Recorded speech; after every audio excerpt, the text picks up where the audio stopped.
Hello and welcome to another episode of Outsu. Today, Chris Dancy, my good friend, and I are going to talk about IT and mindfulness, how Buddhism and certain aspect of that has encroached upon our daily life, not through spirituality necessarily, but through the overwhelming amount of data and technology surrounding us. Welcome back, Chris. Good to have you in the zoo. Thank you. I'm a big fan of the zoo. I appreciate that.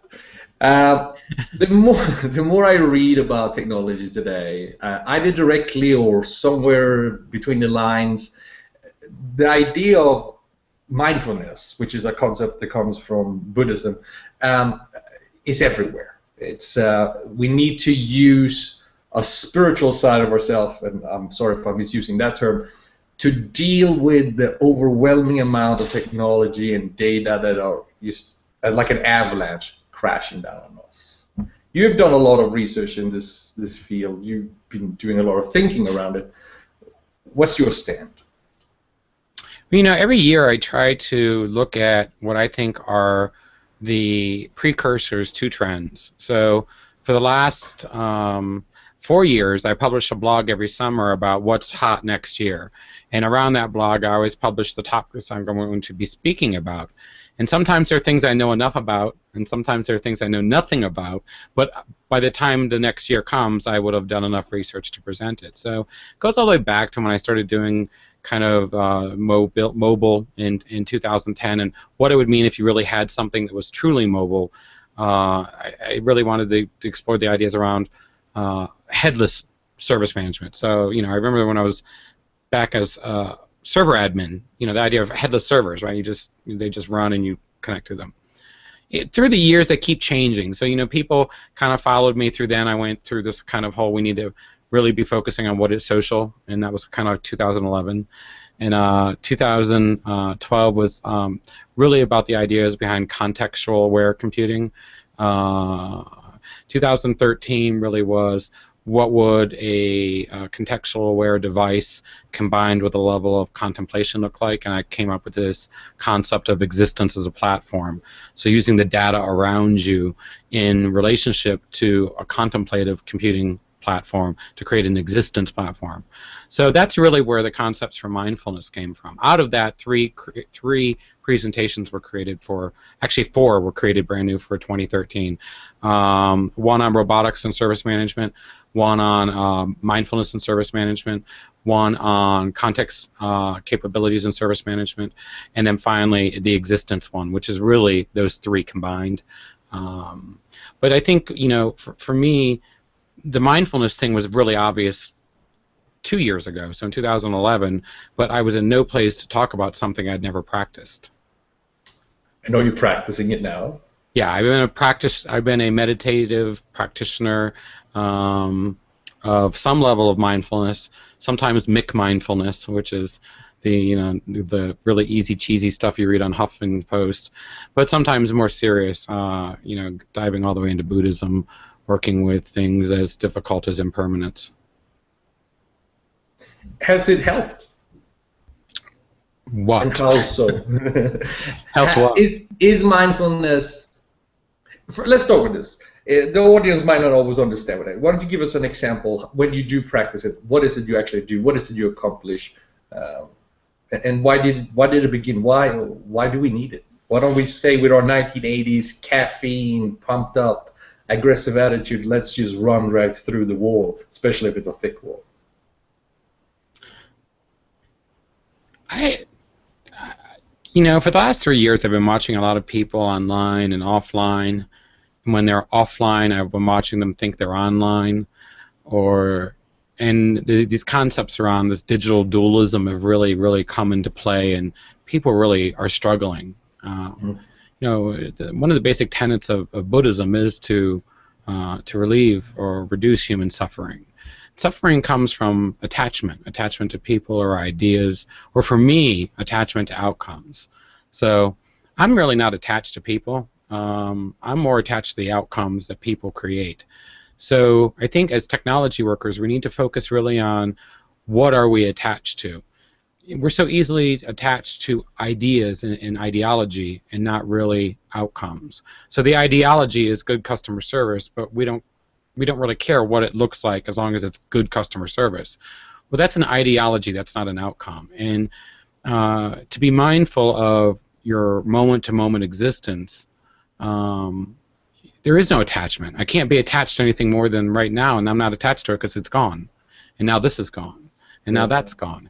And I think for so many people, if you're in IT, you've got an overwhelming number of demands for your time via appointments, for email, for documents, for meetings, for telephone calls, traveling.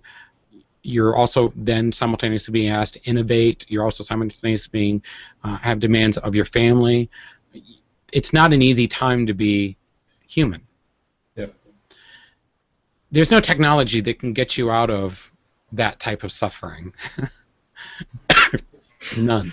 There's none. No. You can quantify yourself forever. It doesn't fix the kids, make your boss go away, or the traffic. But you can have more contemplative relationships with the technology and information that you have in your life. And I think that's important. It's so important. I created a webinar around it. Mindfulness, for me is really about non-judging. So taking and being an impartial witness to my own existence. And if I do make a huge gaffe or make someone angry or uncomfortable, the best thing about mindfulness is, it happened. I lived for a moment. I was superhuman, and by that I mean that in all the very, very awkward, unfortunate ways. I don't think too much about it. And you have this it's an audio cast called Mindful Cyborgs, which I think you're up to the 9th episode now, and I love it. As I said, I think it's the greatest thing on radio, if it wasn't radio. And some of the topics you've talked about there is transcending technology. Is technology and our existence becoming one? And that sounds a little bit flaky and hippie, but if you look at the Industrial Revolution, technology and people's lives moving in from the agricultural economy into this big city world, and the sociological changes that happened and psychological changes that happened at that time was overwhelming and very easily forgotten. But I think we're standing at a similar evolutionary shift. Is this technology that is used to be there to augment our reality or just to make our lives better and more productive, has it sort of inserted itself into us? Are we stuck with it now?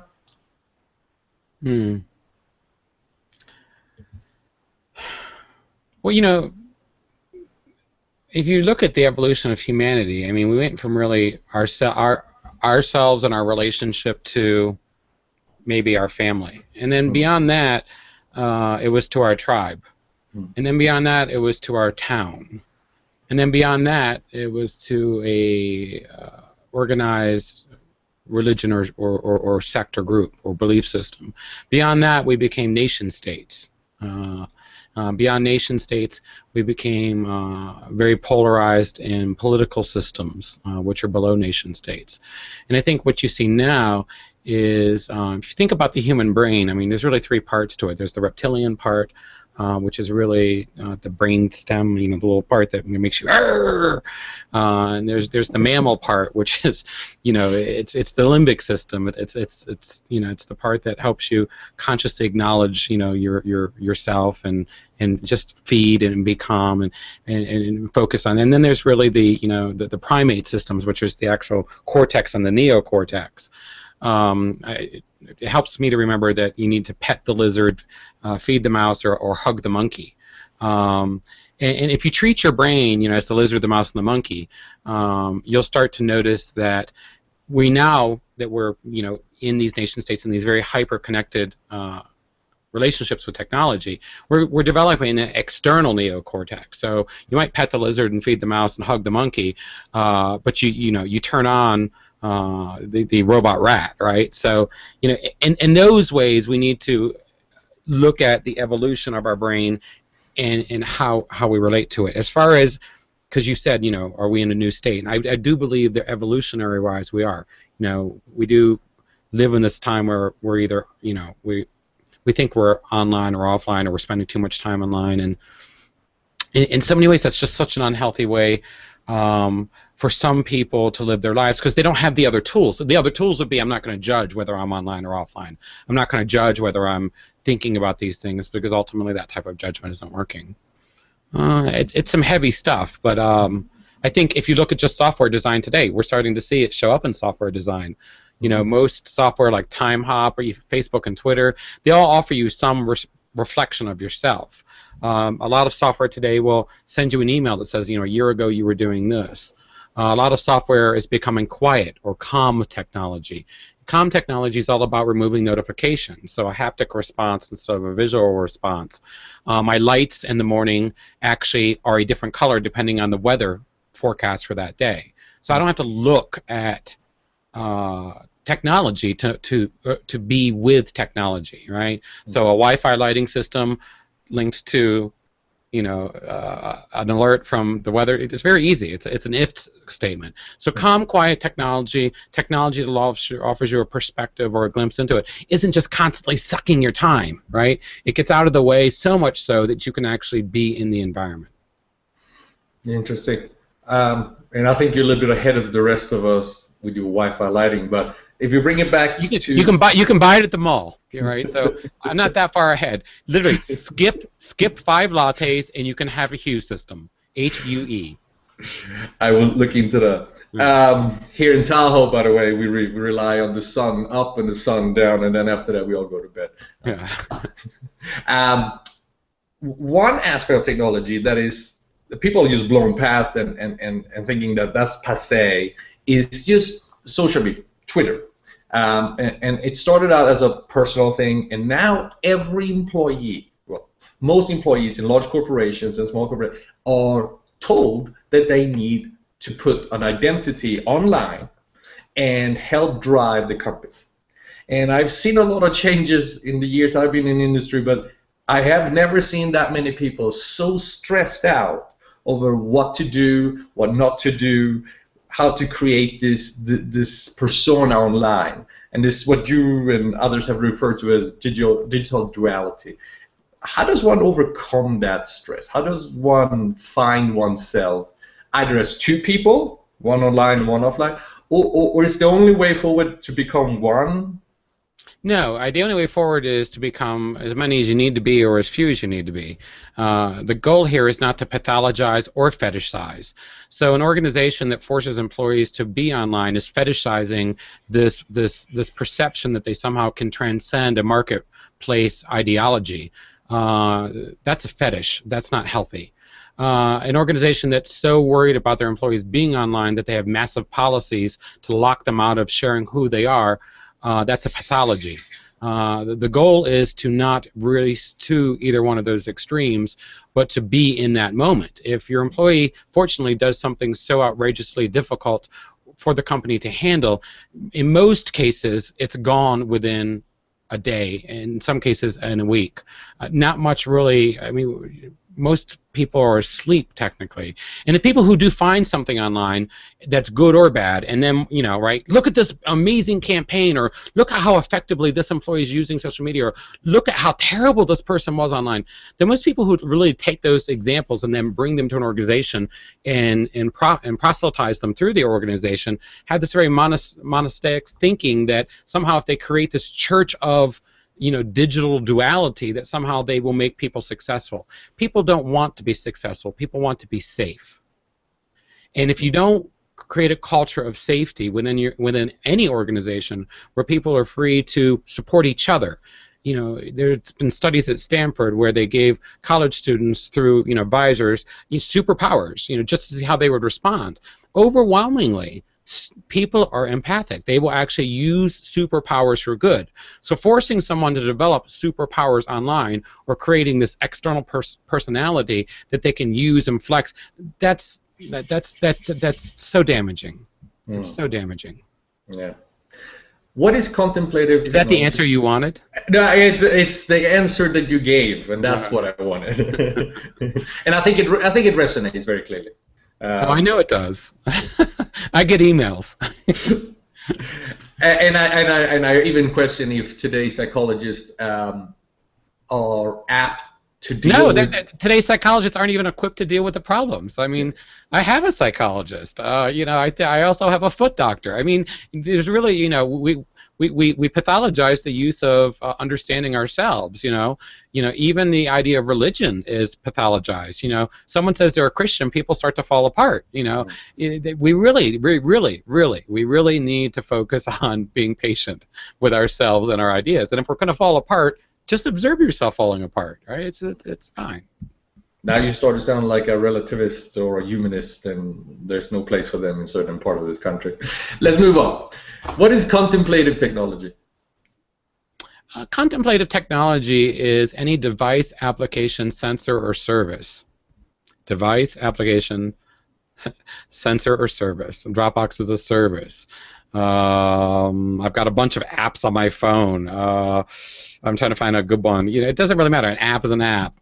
A device is a device. A sensor is a sensor. So any one of those that invokes a connection between the information, not the actual thing, device, application, sensor, or service, but between the information and the perception that helps bring you back to a moment-by-moment awareness of that relationship.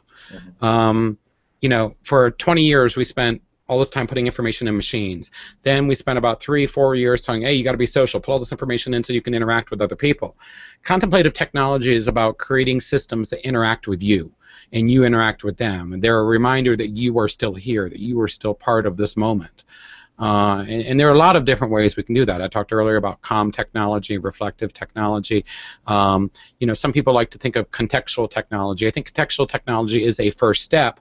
Assistive would be a second step, and then adaptive technology. My lights telling me what the temperature is going to be like when they turn on along with my alarm clock is an adaptive assistive technology hybrid. If I am overly active or agitated, which the most mindful person will be, the environment responding to that is in a system of adaptive reality. We're seeing it already. I mean, you look at something like My IT, people, oh, it's mobile self-service. No, My IT is anything but mobile self-service. When I get off a plane or I'm someplace and I can't find something, it's a stress relief, right? Something as simple as click to dial a phone number. I don't want to have to look up the phone number, right? I just want to know where I am, what's around me, what things do I care about. I can't log into my email. Oh my gosh, have I been fired? Let me see if the email server's down, right? Because that's the first thought when people can't get into email. Have I been fired, right? We haven't been treated very safely as a race of people, right? So creating technologies that calm the mind, that quiet the interface, and that allow someone a moment to be completely at peace. That's really what contemplative technology is about. I appreciate the short and sweet explanation of it, because when you read about it or hear about it, it usually goes on and on and on, and at the end of it, I still don't understand it. Secondly, it makes it more important than most people realize. I think if we are not going to, we don't even remember the phone numbers to our spouses anymore because they're built into our cell phones. So I couldn't tell you what my wife's phone number is if my life depended on it. Could you tell me how about this? Could you tell me what she wore today? Emergency room scrubs. Okay, so she wears the same thing every day. Okay. That's not fair. But it's a good question. I always tell people, set yourself a reminder for 1 o'clock, and at 1 o'clock every day, try to remember everyone you met or talked to, and if you met them, what they wore, and if you talked to them, what you talked about. No idea. And I'm not saying for 5 minutes. I'm saying for 30 seconds. Yeah. You can, So, and I guess that's where I'm heading a little bit. If the routine knowledge is getting taken over by technology, and that should open up. One argument would be then we become dumber. But the other argument as well, it frees up our brain to take on more valuable things to remember, to process, and analyze. And you say we should use that for improving our interaction with other people around us? Well, we have to refer to history, right? So there were about 10 million manuscripts until the mid-15th century. Between the 15th century and the 16th century, we got the printing press. Well, by the end of the 17th century, we had close to 100 million books, right? So That's a gigantic, from 10 million manuscripts in the 15th century to 100 million books by the end of the 16th, early part of the 17th century. We didn't have more information. We had more things produced, right? Information's a lot like energy; it just changes forms, right? So yeah, I struggle with people who say I've struggling from information overload. No, you're struggling with a desire to be in control of information. That's like Ben Franklin wanting to control lightning. Don't, right? But amazing things happen during times of great speed of information change. Between the 15th and the 17th centuries, we had what humans now refer to as the Renaissance, right? Yes. So we are heading in, because of the amount of information, into another Renaissance. But instead of it being around the arts and culture, which will be a big part of it, it'll be a cognitive or a very contemplative Renaissance. Because, as you said, as we allow systems and applications, devices, and sensors to do more and more of the heavy lifting of our cognitive monkey and lizard brain. I'm sorry, our rat and lizard, our mouse and lizard brain. Then it's going to become really important that we become in touch with the monkey, and that just means being more contemplative, being more hyper empathetic. I think we're heading to a new type of relationship with ourselves. It sounds really, really exciting, and we will continue. It's the best part. It's the best part of technology. If you're in tech today, so often you're like, oh my gosh, there's all this tech I've got to manage, and these systems go down, and my boss wants this and this. Just breathe, because literally you've only got about 7 years, right? Yeah. Let's be an absolute you in 7 years. If we go back 7 years ago, we didn't even have an iPhone. Most people, it would take them, 30, 40 minutes to download a file, much less a movie. Most people didn't have housings that, locks and temperatures and things were controlled, and if they wanted to know where their kid were, they had to call around. They couldn't look on a map. I mean, 7 years from now, a lot, Now, that being said, I think it's John Cleese that said, the one thing you can't take from a man is his suffering. We'll have a whole new set of problems, but I hope they're problems that are focused on contemplation and empathy and kindness. I hope so too, and hopefully the world becomes a little bit better with all of this evolution we have on the technology side. Chris, it's always wonderful to have you in the zoo. We'll do this frequently, as we always do. And hopefully by then I have learned to digest some of this great thing you've dropped on me, and we can take the discussion further. Yeah, and then check out Mindful Cyborgs. It's me and a writer from Wired Magazine, and we record every 2 weeks on Saturday afternoon. We have lots of amazing guests on, and we talk about cybernetics and mindfulness and what it means to be technologically enhanced while not being humanly diminished. It's a great show. I strongly recommend it. Thanks, Chris. Thanks. The rest of you out there, take care. Be safe. Bye-bye.